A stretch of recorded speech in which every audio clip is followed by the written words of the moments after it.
गर्मी के मौसम में सबसे पहले जो चीज याद आती है वो है एसी। दोस्तों, अक्सर लोग गर्मी के मौसम में तेज धूप और हाई टेम्परेचर से बचने के लिए फैन का इस्तेमाल करते हैं, लेकिन जब फैन भी आग उगलने लगता है तब लोगों को एसी की याद आ जाती है, जो ज्वालामुखी जैसे कमरे को भी शिमला बना देती है। लेकिन दोस्तों, क्या आपको पता है कि आखिर फैक्ट्री में एसी कैसे बनाया जाता है और वो कैसे काम करता है? अगर नहीं पता तो बने रहिए हमारे साथ वीडियो के अंत तक। रूम को ठंडा करने के लिए 3 मेन कंपोनेंट लगाए जाते हैं। पहला कंडेंसर, जो रूम के बाहर यानी छत के ऊपर लगाया जाता है, जिसे हीट एक्सचेंजर भी कहा जाता है, जो रूम से आने वाली गर्मी को कूल करके वापस रूम में भेजता है। और दूसरा कंपोनेंट होता है इवोपरेटर यानी इंडोर यूनिट, जिसमें एक फैन लगी होती है जो कंडेंसर से आने वाली कुल एयर को रूम में डिस्ट्रीब्यूट करती है। और तीसरा कंपोनेंट होता है कंप्रेसर, जिसका काम होता है रूम के हॉट एयर को कंडेंसर के पास भेजकर कूल एयर को वापस इवोपरेटर में भेजता है। अगर दोस्तों इसके बारे में और बात करें तो इसमें refrigerant gas, thermostat, expansion valve और फिल्टर जैसी चीज लगी होती है। एसी को बनाने के लिए सबसे पहले इसका 3D मॉडल तैयार किया जाता है। इसके बाद स्टील शीट पर एसी की बॉडी के अकॉर्डिंग कटिंग करते हैं। फिर इन्हें छोटे छोटे पीस में काटकर बेंडिंग मशीन में डालकर बेंड करके एसी का साइड पैनल बनाते हैं, जिससे एसी का कैबिनेट बनकर तैयार हो जाता है।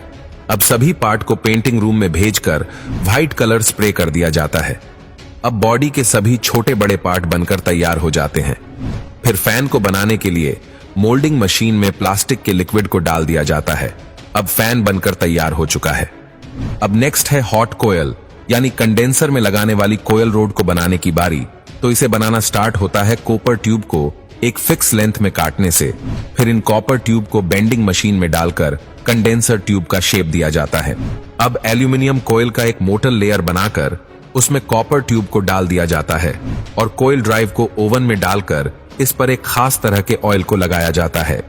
उसके बाद इसे कन्वर्टर बेल्ट से आगे भेजकर इनके दूसरे साइड में यू शेप का मेटल लगाकर कन्वेंशन में लगे रोड को लॉक कर दिया जाता है।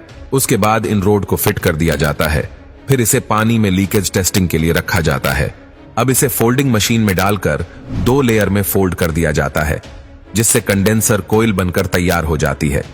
फिर कंडेंसर को एसी बॉडी में असेंबल करने के बाद एक कंप्रेसर को लगा दिया जाता है। फिर फैन को लगाने के लिए एक खास तरह की मोटर लगाई जाती है। उसके बाद इनलेट और आउटलेट वाल्व लगाकर कंप्रेसर पाइप के साथ कंडेंसर को वेल्डिंग करके क्रिटिकल पार्ट को स्कैन किया जाता है और इसमें फैन लगाकर एसी का इंटरनल पार्ट तैयार कर लेते हैं। अब सर्किट बोर्ड में कैपेसिटर, टेम्परेचर सेंसर और पावर सप्लाई यूनिट लगा दिया जाता है। अब इसी के फ्रंट पैनल पर कंपनी का स्टिकर लगाकर एसी के साथ अटैच कर दिया जाता है। फाइनली कंप्रेसर तैयार हो चुका है। अब इसे टेस्टिंग के लिए आगे भेज दिया जाता है, जहां पर अलग अलग वोल्टेज पर इसे चेक किया जाता है। फिर उसे दूसरे चैम्बर में भेजकर फैन की स्पीड को चेक करने के बाद इसका वाटर प्रूफ टेस्टिंग और फिर बॉक्स में पैक करके इनका सर्कुलेशन और वाइब्रेशन टेस्टिंग किया जाता है। और इस तरह से आपका आउटडोर यूनिट पूरी तरह बनकर तैयार हो जाता है। अब नंबर 2 पर आता है इंडोर यूनिट मेकिंग प्रोसेस। दोस्तों, ये इंडोर यूनिट छत पर लगी आउटडोर यूनिट से ठंडा एयर लेकर रूम के अंदर डिस्ट्रीब्यूट करता है। तो इसे बनाने के लिए सबसे पहले इसकी बॉडी को बनाया जाता है। उसके लिए प्लास्टिक को मोल्डिंग मशीन में डालकर बॉडी का शेप दिया जाता है। बॉडी बन जाने के बाद बारी आती है इवोपरेटर कोयल को बनाने के लिए। कॉपर आउट को बेंडिंग मशीन से बैंड करके इवोपरेटर कोयल का शेप देते हैं। अब सभी कोयल को एक साथ वेल्डिंग करके स्टील कवर में अटैच कर दिया जाता है। फिर इनमें इनलेट और आउटलेट वाल्व लगाकर कुछ इस तरह तैयार कर लेते हैं। दोस्तों, इन्हीं वाल्व की मदद से एसी में कूल एयर आता है और हॉट एयर बाहर निकलता है। अब एसी की बॉडी में सर्किट लगाकर स्क्रू से टाइट कर दिया जाता है। अब एयरिंग के साथ ब्लोअर फैन लगाकर इवोपरेटर को कवर करके उसमें मोटर को लगा दिया जाता है, जो कि ब्लोअर को रोटेट करने में मदद करता है। अब इसे अगली प्रोसेस के लिए आगे भेज दिया जाता है, जहां पर उसमें मोटर की वायर को फैन और सर्किट बोर्ड के साथ जोड़कर दिया जाता है। फिर बॉडी कवर लगाकर टेस्टिंग के लिए भेज दिया जाता है।